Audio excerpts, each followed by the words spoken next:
ಅಂಬೇಡ್ಕರ್ ಜಯಂತಿಗೆ ವೇದಿಕೆ ಸಿದ್ಧ ಆಗ್ತಾ ಇದೆ. ಯಾವ ಥರ ಸರ್, ಏನು ಕಾರ್ಯಕ್ರಮ ಸರ್? ಇಲ್ಲಿ ಇವತ್ತು ನಡೆದಿರ್ತಕ್ಕಂಥ ಕಾರ್ಯಕ್ರಮ ಕೋಲಾರ ಜಿಲ್ಲೆಯಲ್ಲಿ ಪ್ರತಿ ವರ್ಷವೂ ಅದ್ದೂರಿಯಾಗಿ ಡಾಕ್ಟರ್ ಬಾಬಾ ಸಾಹೇಬ್ ಅಂಬೇಡ್ಕರ್ ಅವರ 135ನೇ ಜಯಂತ್ಯೋತ್ಸವ ಕಾರ್ಯಕ್ರಮ ಅದ್ದೂರಿಯಾಗಿ ಮಾಡ್ತಾರೆ. ಅದರಲ್ಲೂ ಸಹ ಈ ವರ್ಷ ಇನ್ನೂ ಅದ್ದೂರಿಯಾಗಿ ನಡೀತಿದೆ. ಯಾಕಂತ ಹೇಳಿದ್ರೆ ಇವತ್ತು ಬರ್ತಕ್ಕಂಥ ಟ್ಯಾಬ್ಲೆರು ಪಲ್ಲಕ್ಕಿಗಳು ಜಾಸ್ತಿ ಬರ್ತೈತೆ ಈ ಸಾರಿ. ಅದರಿಂದ ನಾವುಗಳು ನಮ್ಮ ಒಂದು ಸಂಘಟನೆಯಿಂದ ಜೈ ಭೀಮ್ ಜೈ ಭಾರತ್ ಸಂಘಟನೆ ವತಿಯಿಂದ ನಾವು ಇಲ್ಲಿ ಹಳೆ ಬಸ್ ನಿಲ್ದಾಣದಲ್ಲಿ ಸೀರೆ ವಿತರಣೆ ಕಾರ್ಯಕ್ರಮ ಹಾಗೂ ಸುಮಾರು ಕೋಲಾರದಲ್ಲಿ ಟ್ಯಾಬ್ಲೆಟ್ ಜೊತೆಲಿ ಬರ್ತಕ್ಕಂಥವರು ಯಾರೇ ಆಗೋಗಲಿ ಸಾರ್ವಜನಿಕರು ಬಂದು ಆರಾಮಾಗಿ ಫಿಶ್ಖಾನು ಮೊಟ್ಟೆ ಊಟ ದಾಲು ಇದೆಲ್ಲ ಮಾಡಿಸ್ತೀವಿ. ಎಲ್ಲ ಆರಾಮಾಗಿ ಭೀಮ ಬಂಧುಗಳು ಎಲ್ಲ ತಿಂದ್ಬಿಟ್ಟು ಹೋಗ್ಬೋದು ಅಂತಕ್ಕಂಥದ್ದು ಕಾನ್ಸೆಪ್ಟ್ ಮಾಡಿದ್ದೀವಿ. ಇವತ್ತು ವೇದಿಕೆ ರೆಡಿ ಆಗ್ತೈತೆ. ಈ ವೇದಿಕೆ ನೋಡ್ತಾ ಇದ್ದೀರಿ. ಇವತ್ತು ಈ ವೇದಿಕೆಗೆ ಬರ್ತಕ್ಕಂಥ ಮುಖ್ಯ ಅತಿಥಿ ನಮ್ಮ ಕೋಲಾರದ ಸನ್ಮಾನ್ಯ ಶ್ರೀ ಮುಖ್ಯಮಂತ್ರಿಗಳ ಮಾಧ್ಯಮ ಸಲಹೆಗಾರರಾಗಿರ್ತಕ್ಕಂಥ KV ಪ್ರಭಾಕರ್ ಸರ್ ಅವರು ಬರ್ತಾ ಇದ್ದಾರೆ. ಮೊದಲನೇದಾಗಿ ಬರ್ತಕ್ಕಂಥದ್ದವರು ಡಾಕ್ಟರ್ ಬಾಬಾ ಸಾಹೇಬ್ ಅಂಬೇಡ್ಕರ್ ಅವರ ಪುತ್ಥಳಿಗೆ ಬಂಗಾರಪೇಟೆ ಸರ್ಕಲ್ಗಿರ್ತಕ್ಕಂಥ ಮಾಲಾರ್ಪಣೆ ಮಾಡಿ ಅಲ್ಲಿಂದ ನಾವು ಏನು ನಡ್ಕೊಂಡು ಬರ್ತೀವಿ. ನಾವು ನಡ್ಕೊಂಡು ಬಂದು ಇಲ್ಲಿ ವೇದಿಕೆ ಮುಖಾಂತರದಲ್ಲಿ ಕಾರ್ಯಕ್ರಮವನ್ನು ಅವರು ಮುಖ್ಯ ಅತಿಥಿಯಾಗಿ ಭಾಗವಹಿಸ್ತಾರೆ. ಪ್ರತಿಮೆಗೆ ಪುಷ್ಪ ಮಾಲಾರ್ಪಣೆ ಮಾಡಿ ಅಲ್ಲಿಂದ ಕಾಲ್ನಡಿಗೆ. ಸೊ ಪ್ರತಿ ವರ್ಷವೂ ವಿಜೃಂಭಣೆಯಿಂದ ಮಾಡ್ತೀರಾ.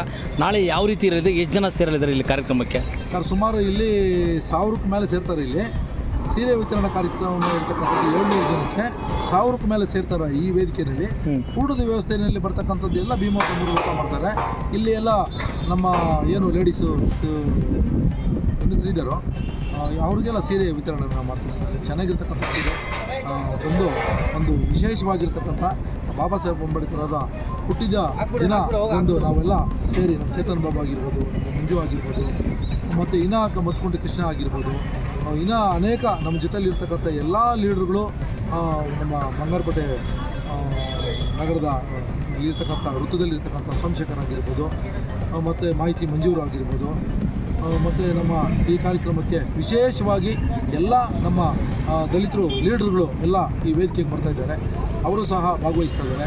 ಅವರು ಮುಖ್ಯ ಅತಿಥಿಗಳಾಗಿ ಕರೆಯೋದು ವೇದಿಕೆ ಮುಖಾಂತರದಲ್ಲಿ ಅವರು ಮಾತಾಡಲಿಕ್ಕೆ ಡಾಕ್ಟರ್ ಬಾಬಾ ಸಾಹೇಬ್ ಅಂಬೇಡ್ಕರ್ ಅವರ 135ನೇ ಜಯಂತ್ಯೋತ್ಸವ ಕಾರ್ಯಕ್ರಮದಲ್ಲಿ ಭಾಗವಹಿಸ್ತಾರೆ ಸರ್. ಜಿಲ್ಲೆಯಲ್ಲಿ ದಲಿತ ನಾಯಕರಿಂದ ಹೆಸರು ಪಡೆದಿದ್ದಾರೆ ನೀವು ಅಂಬೇಡ್ಕರ್ ಬಗ್ಗೆ ಇವತ್ತಿನ ಯುವಕರಿಗೆ ಒಂದು ಸಂದೇಶ ಹೇಳೋದಾದರೆ? ಸರ್, ಯುವಕರು ಏನು ಸಂಘ ಸಂಸ್ಥೆಗಳು ನಾವೆಲ್ಲ ಸಂಘ ಸಂಸ್ಥೆಗಳು ಕಟ್ಕೊಂಡು ಇವತ್ತೆಲ್ಲ ನಾವೆಲ್ಲ ಹೆಚ್ಚಾಗಿ ಹೋರಾಟಗಳು ಮಾಡ್ಕೊಂಡು ಬರ್ತಾಯಿದ್ದೇವೆ.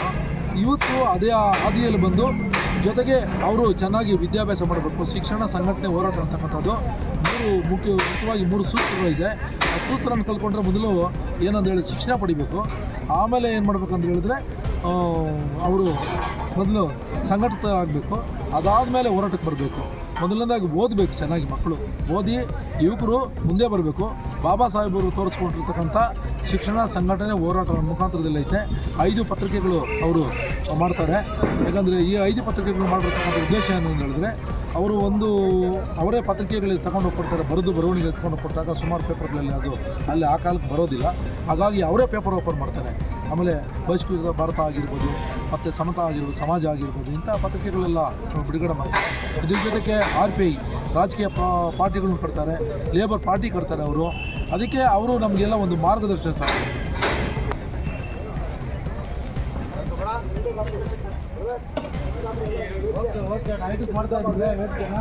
ಪ್ರಭಾಕರ್ ಸಾಹೇಬರು ಮುಖ್ಯಮಂತ್ರಿಗಳ ಮಾಧ್ಯಮ ಸಲಹೆಗಾರರು ಅವರು ಸಹ ಇಲ್ಲಿ ಬರ್ತಾರೆ. ಈ ವೇದಿಕೆಗೆ ಭಾಳ ವೇದಿಕೆ ವಿಜೃಂಭಣೆಯಿಂದ ರೆಡಿ ಆಗ್ತೈತಿ. ಇವತ್ತು ನಾಳೆ ಅವರು ಬಂಗಾರಪೇಟೆಗೆ ಪುಷ್ಪಮಾಲೆಯನ್ನು ಹಾಕಿ ವೇದಿಕೆ ಮುಖಾಂತರ ನಡ್ಕೊಂಡು ಬರ್ತಾರೆ. ನೋಡಿ, ವೇದಿಕೆ ತುಂಬ ಚೆನ್ನಾಗೈತೆ. ಭಾಳ 1000ಕ್ಕೂ ಹೆಚ್ಚಿನ ಜನ ಇಲ್ಲಿ ಸೇರ್ತಾರೆ. ವೇದಿಕೆಯಲ್ಲಿ ಸುಮಾರು ಜನ ಹೆಂಗಸರು ಬಂದು ವೇದಿಕೆ